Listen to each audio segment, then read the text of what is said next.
Hello, my friends. Welcome back to coverage of the Clearly Frame Advantage, brought to you by Clearly.ca, Canada's #1 online retailer for eyewear. My name's Haya, and I'm here with Marnie Davudi. And before we get started, Marnie, we have to say a huge thank you to Corey and Ailey for an awesome morning of Magic. Wow, there were some great matches already today.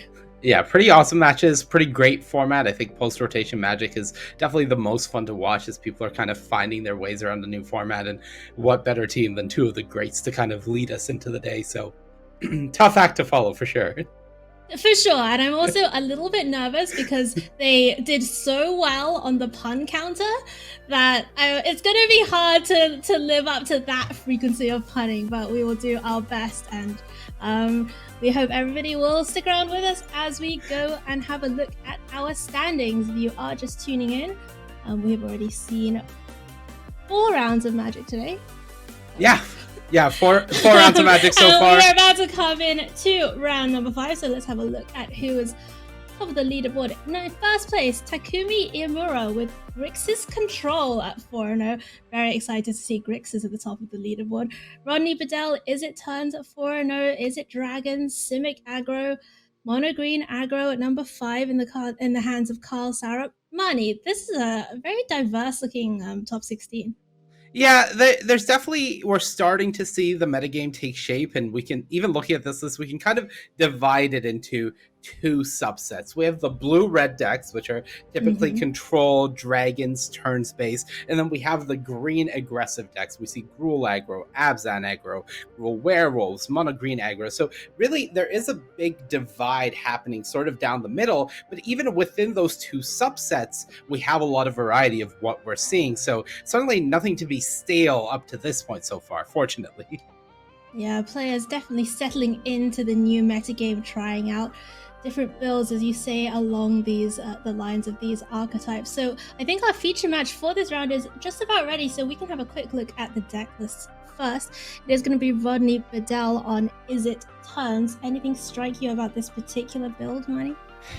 I mean, this is sort of one of, I would say, the breakout decks of the tournament. We saw quite a few copies in our top 16, and people have been putting up some great results with it. This is, I would say, a bit of a newer list, something that we weren't seeing before. Those galvanic iterations are the big reason we're really looking at this as the turns deck rather than a blue-red control deck. Just being able to stack that extra turn effect is so powerful that we're seeing the success of this list. So definitely very reliant on drawing Alrund's Epiphany, more I would say than it is a Dragons kind of deck. But when they're able to find that the deck is doing so many powerful things that it can just overwhelm people. All right, well, let's have a look at what is going on the other side of the battlefield. It is Taras Kohut with Gruul Werewolves, one of those green aggro decks you were telling us. Yeah, this is the sort of werewolves deck that everybody was visualizing going into the format. Kessig Naturalist, incredible new 2-drop for this type of deck, being able to not only give you those sort of aggressive draws, but also ramp into a turn 3 Arlen or a Seeka's Chariot. Really big game. We see what we kind of saw in Standard 2022 persisting in this new format. 4 copies of Rangers class is the hallmark of these great aggressive decks, and then the new quote-unquote big bad of the format, Ren and 7, the full 4 copies here. I don't know if people really expected this card to be the standard powerhouse that it has been so far in the last 2 weeks that we've been seeing, but this card has just looked incredible every time somebody plays it. Yeah, and especially in conjunction with Seeka's Chariot, just being able to get 2 huge tokens down, turn it comes down very powerful indeed. All right, let's have a look at these openers here. For Rodney Bedell, it is Fading Hope, the new unsummon, as it were, from Midnight Hunt, and a couple of copies of a copy of Memory Deluge and Aaron's Epiphany. That is going to be a keep. And on the other hand, snap keep from Terrace, just immediately kept that hand. And look at this, Fading Hope immediately being useful on turn number 1, getting to remove that 2/2 Wolf token, and the Scry coming in handy as well. Yeah, I think Fading Hope, definitely, its stock rises when we see a lot of tokens running around. And as we mentioned, the big bad, that's Ren and 7. Well, Red and 7 is making some very large tokens, and if you're this sort of blue-red deck that is relying on a lot of damage-based removal, you're not going to be able to shoot down those tokens. So you're going to need something like Fading Hope to deal with them before they can overwhelm the board using something like Asika's Chariot. Meanwhile, though, for Gruul Werewolves, it's business as usual. Tovalar the Midnight Scourge into Arlen the Pack's Hope, another one of the powerful new planeswalkers from Midnight Hunt. Yeah, this is a terrifying curve here from the Gruul Werewolves deck. They already have their Rangers class online. They managed to make it nighttime and just Arlen immediately coming down, 9 damage coming through and 2 cards drawn. This is just insane when you have this sort of curve from Werewolves.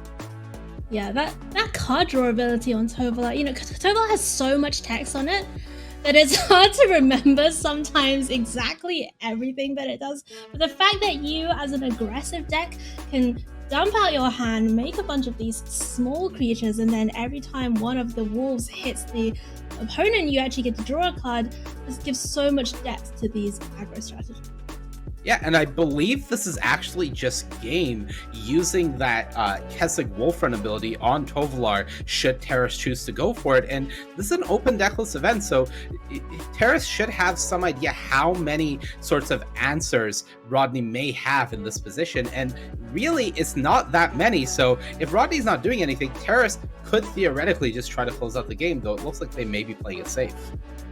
Yeah, deciding just to get in for 9, a mere 9 damage, taking Bedalt down to 2 life and getting it that red and 7 on the stack, although there is at least an answer to this one. Yeah, I think for Rodney, kind of aware that this game is already lost. Even if you counter this red and 7 and draw your land and you're able to Battle of Frost and Fire, you're still not really answering the board. So it's not really working out the way you would like. Memory Deluge finding Cathartic Pyre and Divide by Zero that can deal with 2 things, but as you say, not going to be quite enough, and that is going to be very quick game number 1 going to Taras Kohut on Gruul Werewolves. Yeah, that was just kind of a brutal game from the just a beating. Werewolves deck. It's just a horde of do werewolves come in hordes? A pack of werewolves. Yeah. Just taking down on this Izzet mage on the other side of the battlefield. So what can this Izzet deck bring in to help stem the bleeding? Well, you're definitely looking to make sure you're capitalizing on cards like Battle of Frost and Fire. We saw it wasn't that good that game, especially because Rodney was on the draw, so a little bit too slow. But notably, Battle of Frost and Fire not only hits creatures, but also hits planeswalkers. So it is able to clean up something like an Arlen, as well as creatures on the board. So going to be a big one. Rodney only had 1 copy in the main deck, but I do believe he gets access to more out of the sideboard. There is a second. And 4 copies of Burning Hands definitely going to come up big as well. Burning Hands, of course, printed in the previous set, Adventures in Forgotten Realms, and this card had a pretty big impact on Standard almost as soon as it came out, with all these giant green creatures kind of terrorizing the aggro landscape. Yeah, I think one of the most hallmark cards of the previous Standard format was certainly Lovestruck Beast. I think a lot of us have some level of trauma still lingering from having to deal with the beast for the past 2 years or so. And yeah, my therapist, is just done with it. heard all about it. Stop telling me about it. It doesn't sound that bad. Yeah, and when you're a Burning Hands player and you see the next set get announced and there's werewolves in it, you're just rubbing your hands like, ooh, my stock is going up. Like, Burning Hands feeling pretty good about green creatures. You should not rub your hands if they're already burning. This is just a PSA for all of our viewers out there. If your hands are already on fire, rubbing them is not going to help you. It's going to make it worse. And speaking of on fire, this game for Rodney, we saw him... we saw him have to use a Pyre last turn. It could have answered this Naturalist, but with only two lands and no lands in hand, he opted to discard 2, trying to find a land and make his land drops to answer this board. That didn't end up happening. He still missed his 3rd land drop, and now he's just a turn behind trying to answer threats. So each turn he's going to fall further and further behind. Oh my goodness, Aaron's Epiphany. Just the opposite of what he was looking for. Does have a burning hands to fire off this turn, but yeah, he instead just going to fire off the concede concede button. He was far too far behind, and that is a quick 2-0 going to Gruul Werewolves in the hands of Taras Kohut. Wow, what a beating. Yeah, and it's not that unexpected when you see people start to go a bit greedier with this Is It Turns deck. Excellent answer to something like an Is It Dragons matchup, because you're going greedier, you're going to take more Aaron's Epiphany turns, and you can kind of get around what they're doing. But then when Gruul aggro suddenly struts along, and they've got their werewolves, and they're flipping on turn 3, they're playing hasty planeswalkers, and you're holding Aaron's Epiphanies, well, you're just not keeping up. The game's being played at a different pace. Yeah, it's just not what you need, and especially with being stuck on 2 lands in that second game there, things not working out for Rodney Bedell. But, still at X1 in the tournament, still going to have a few rounds of Swiss ahead of him yet, so don't write him off just yet. All right, let's head down to our second feature match, and it is SYOU on Grixis Control, which I'm very excited about, up against well-known grinder TERRIBAD Karsara on the mono green aggro. And TERRIBAD just deciding, you know what? I don't need any other colors. I don't need red. I don't need that little moist blue splash. I'm just going to go straight mono green. Yeah, I think this was really the big question coming into this new format was mono green, which was arguably the king of standard 2022.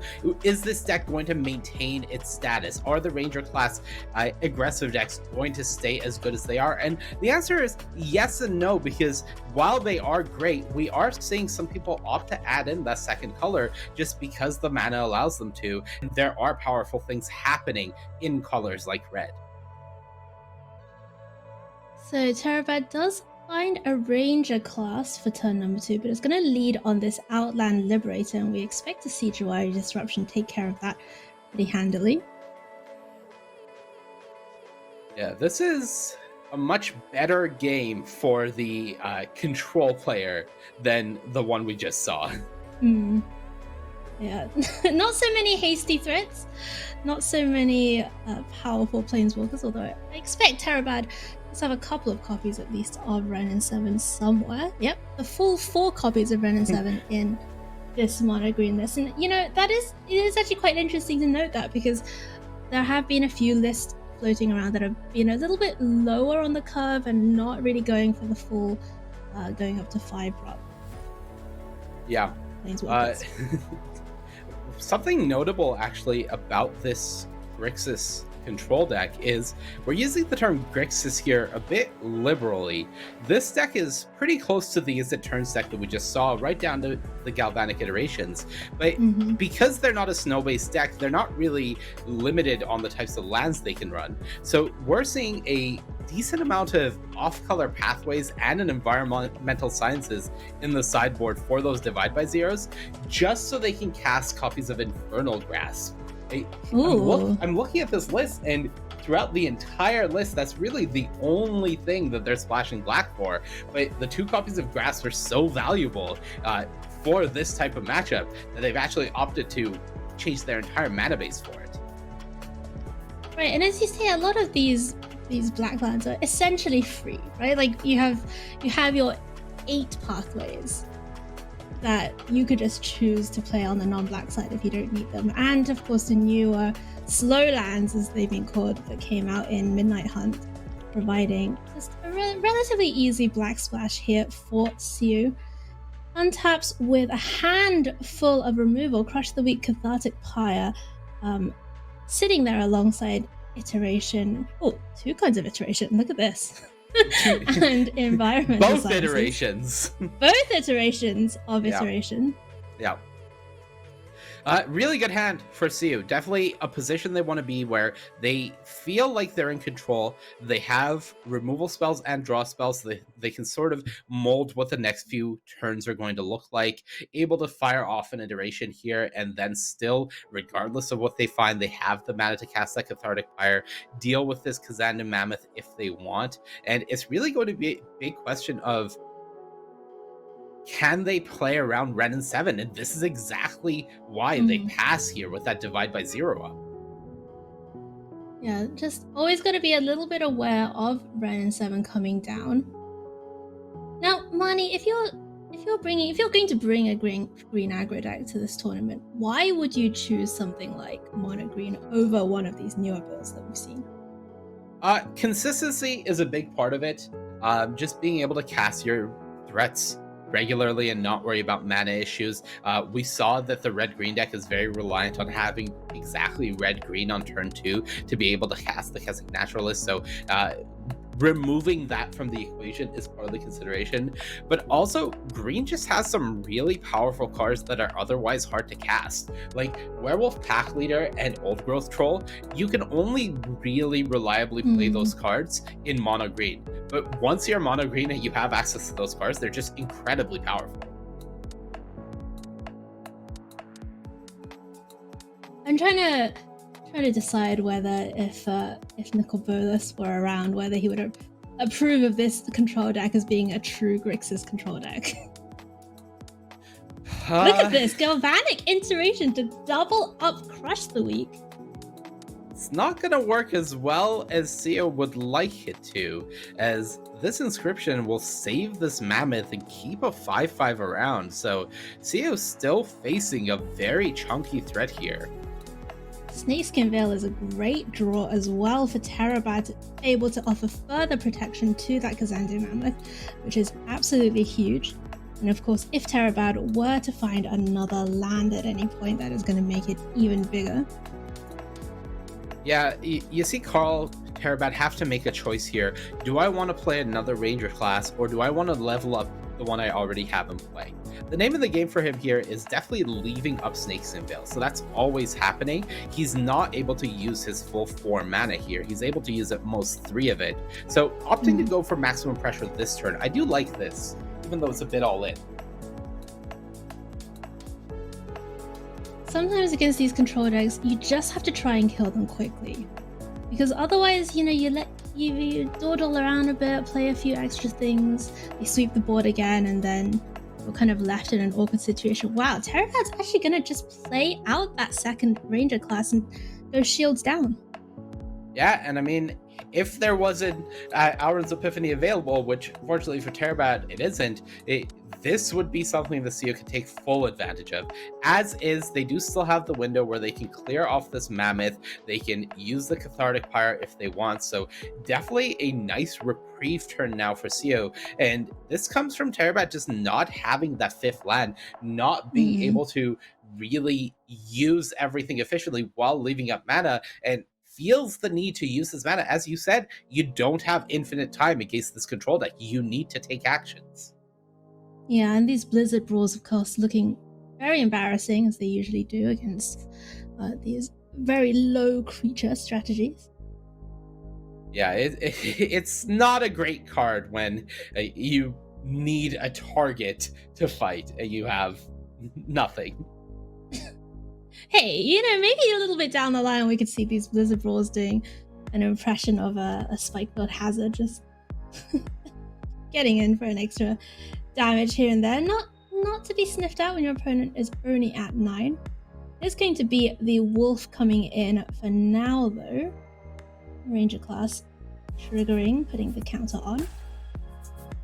Yeah, we're going to see them have some use once this mascot exhibition comes down, if this mascot exhibition comes down. But as things stand, I think SYOU is pretty content just casting another Memory Deluge at TERRIBAD's end step and continuing to mold their hand, really looking for an Auron's Epiphany now. As we mentioned, this deck kind of lives and dies by finding Auron's Epiphany, so the ability to find one is absolutely massive, as is that draw right there. So Memory Deluge actually just found 2 lands for SYOU, but after the Deluge comes the Battle of Frost and Fire, and that is going to clear out both of these creatures. Snakeskin Veil is not going to do anything to protect either of them, as it is going to be 4 damage to each non-giant creature. And with the board clear now, things looking not so hot for TERRIBAD. Yeah, that you don't really need to find the Battle of Frost and Fire off Deluge if you find it off the top regularly. So definitely a great turn of events for the Grixis control deck that has just all the time in the world now. Werewolf Pack Leader was a find, so TERRIBAD is at least able to get another threat down this turn. And has the Snakeskin Veil to protect against something like the Cathartic Pyre that you see in SYOU's hand. Definitely at least able to protect the one creature, but things are really getting dire now, as this is the point where SYOU could reasonably just cast Mascot Exhibition if they would like. They get the Scry with Battle of Frost and Fire, so they know what their next turns are going to look like. If they Scry an Alrund's Epiphany on top, they have the mana here to just draw it using something like that Cathartic Fire and cast it immediately and go to their next turn with even better setup. So a lot of options here that really depend on what that Scry is looking like. I'm really excited to see Battle of Frost and Fire see play, Marnie. Just the fact that it's, we've seen 5 mana red sweepers before, right? We've seen Hour of Devastation. There's even a new one in the set, the Burn Down the House down. Right. But the fact that it's a 5 mana red sweeper and it comes attached to a Scry 3 and potentially card advantage later on, just so gross. Like, if you could compare that to similar cards we've seen in the past, or even to quote unquote real sweepers like your Wrath of Gods, your Damnations and the such, the amount of value you get off this card is just insane. Yeah, it's the type of card where it's always sort of been on the outside looking in, and that's because up until this most recent rotation, we had Storm's Wrath, and the difference between 4 and 5 mana is a heck of a lot. So you can't really justify playing the more expensive sweeper when the reason you're playing sweepers is to deal with aggressive starts, right? So each turn matters so much. We go back to that game between Rodney and Terrace that we saw in our main feature match, and that game came down to a matter of turns. If Rodney had a Storm's Wrath rather than a Battle of Frost and Fire in his hand, that game could have looked completely different. The board could have been stabilized. So it's the type of situation where now that we don't have a better option, Battle of Frost and Fire looking excellent, right? But in the past, it just never really got the opportunity to shine as we would have liked it to. Oh, look at this though. Cathartic Pyre is going to try and kill Werewolf Pack Leader in response to the Blizzard Brawl, but this Snakeskin Veil is going to be a huge blowout here for TERRIBAD, giving it hexproof, putting a counter on, and down goes that 4/4 elemental token. This is a much bigger blowout than you could even anticipate, because now with another fight and another Blizzard Brawl, I believe this is actually exactly 6 damage for TERRIBAD to just, oh my goodness, steal this game out of what felt like nowhere. My goodness. There goes that Inkling token, the last blocker for SYOU, and in comes the Werewolf Pack Leader. That's going to be the first game going to TERRIBAD, and wow, we were writing off his chances after that big board wipe, but Werewolf Pack Leader plus all of those removal spells that were kind of rotting away in hand for TERRIBAD, getting the job done. Yeah, I don't think we were the only ones that wrote off TERRIBAD's chances in that game. I think for SYOU, once you have an interaction spell and you have 3 creatures in play and your opponent doesn't have a creature with evasion, you're feeling pretty good about your situation. And then to have not only the protection spell, but 3 fight spells in the same turn, using all of your mana in order to clear off your board, save your creature, and cross the finish line for lethal is just, that's a really soul-crushing game to lose. And TERRIBAD had to have almost exactly the composition of cards. Yeah, almost no other combination of cards, because he did use all his mana as well. So if it were just one more inscription, one less Blizzard Ball, etc., like the mass would have been very different as well there for SYOU. So really unlucky for SYOU to not be able to close out or stop TERRIBAD closing out that game. But we are going to look to the sideboard, and those Infernal Graphs, they are coming in. Yeah, I think when you think of what matchups would we desperately need removal spells for, well, this lines up pretty well here. So definitely the payoff for all of this, not really warping. It's not like SYOU took too many steps to put black mana in the deck, but the mana base has been warped to a certain extent, and the payoff for all of that is this 2 copies of Infernal Grasp. So this is really going to be the question of, is it worth it? Is it worth kind of going through these steps just to fit these 2 copies of removal spells into your deck? Well, we shall take a look at the at the opening hand here, see if you find any of those Infernal Grasps. It looks like it's going to just be Iteration, Epiphany, and Crush the Weak. So kind of a little bit of a speculative hand here for SYOU. It does have a copy of Crush the Weak to keep them alive for now. A reasonable enough hand on the play, having a copy of Crush the Weak that you can sort of combo with Galvanic Iteration as needed, having a copy of Epiphany, which is the card that SYOU really wanted to find last turn and didn't. All of that is great. The big problem with this hand, those are not red-blue pathways that SYOU had. Are both clear water pathways, no lava glide pathways, and that means that unless you can find some sort of red source in the next couple of turns, things are going to be looking pretty tricky for them. Meanwhile, TERRIBAD, of course, on the mono green aggro list, has 0 mana troubles. And notably, someone could look at this game and be like, well, this is the cost of splashing red in your deck. It's splashing black in your deck, right? That is one way to take this. But reasonably, when you're making a decision to take the splash, you're typically replacing what would be basic lands. So you're replacing basic islands with blue-black pathways, because in 90+% of scenarios, they act exactly the same. So there's no guarantee that SYOU would be in the market for more red-blue duels that come into play tapped with this type of mana base and with the deck that they're playing.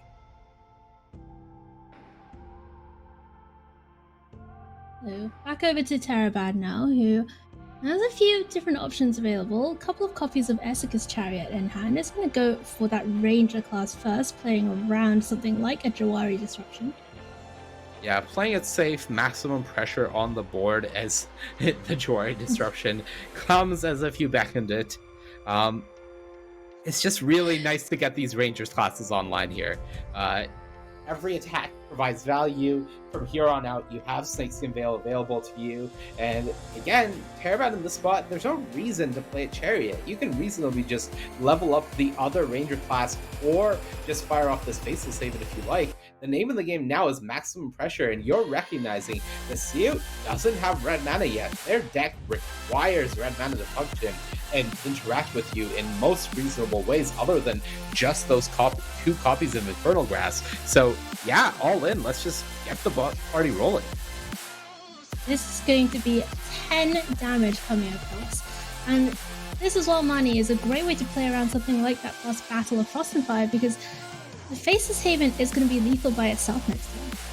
Yeah, there's the red source, but it's too little too late. It's definitely too little too late.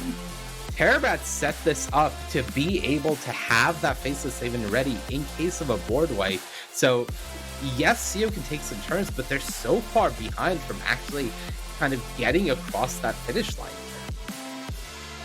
Divide by 0, the fine for SYOU. The Aaron's Epiphany is doing a little bit of work. Those ravens, or those birds, can at least jump in front of some of these attackers. But what can't jump in front of any of these attackers is that Divide by 0. Divide by 0 can only target a spell or permanent with over 1 cost. You cannot target tokens with that Divide by 0. So these 4/4s, these lands, they're all feeling pretty safe right now. And Cinderclasm as well is an instant speed answer to some of the smaller creatures, but no double red to kick that Cinderclasm. So all the options seem bad here for SYOU. And I think TERRIBAD is aware of this as well, with 2 copies of Ranger Class and Snakeskin Veil in hand, he's set up to get around one piece of interaction. He's presenting 3 lethal creatures. I don't think it would be unreasonable for him to just decide to go for the win here and know that there's reasonably very few ways to be punished for it.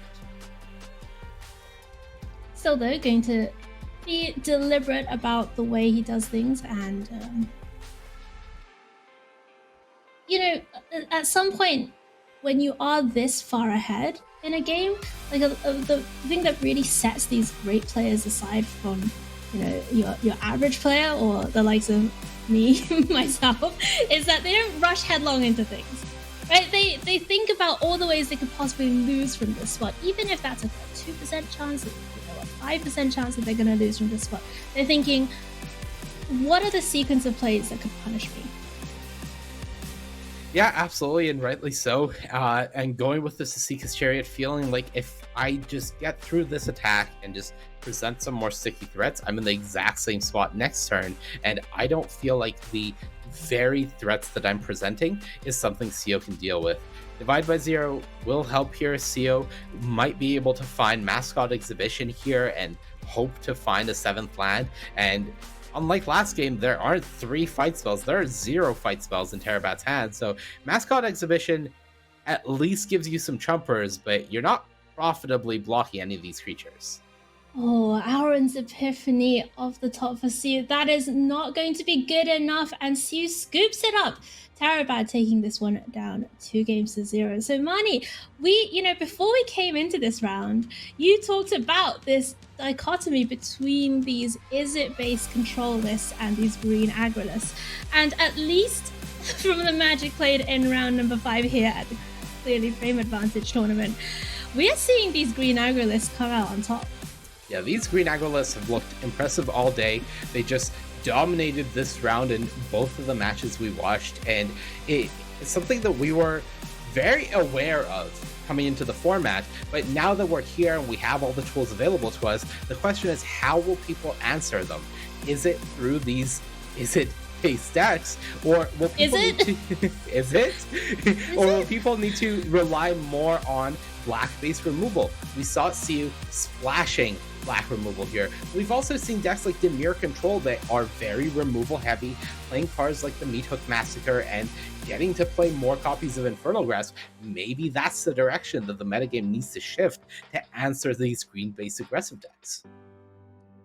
All right, well, we shall see as we head into the later stages of the Swiss here today at the Clearly Frame Advantage. Whether anybody has really brought all of the answers that they need to the menace of the green aggro creatures, although of course very few green creatures actually do have menace.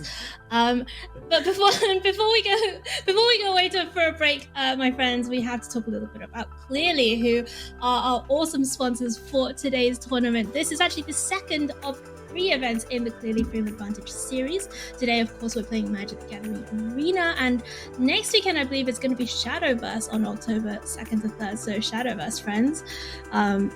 Make sure you tune in for that, and make sure you also check out clearly.ca, because they have just come out with a range of really cool gamer glasses. And I was on their website playing around, because they have this thing where you can go on the website and try out the glasses, because it uses your webcam and it uses AR, so it will actually put the glasses on your face. And let me tell you, that was a fun half an hour that I spent trying on every pair of frames on the Clearly.ca website. So check them out if you get a chance to. All right, we are just about ready to go to break. So when we come back, we will have Magic from round number 6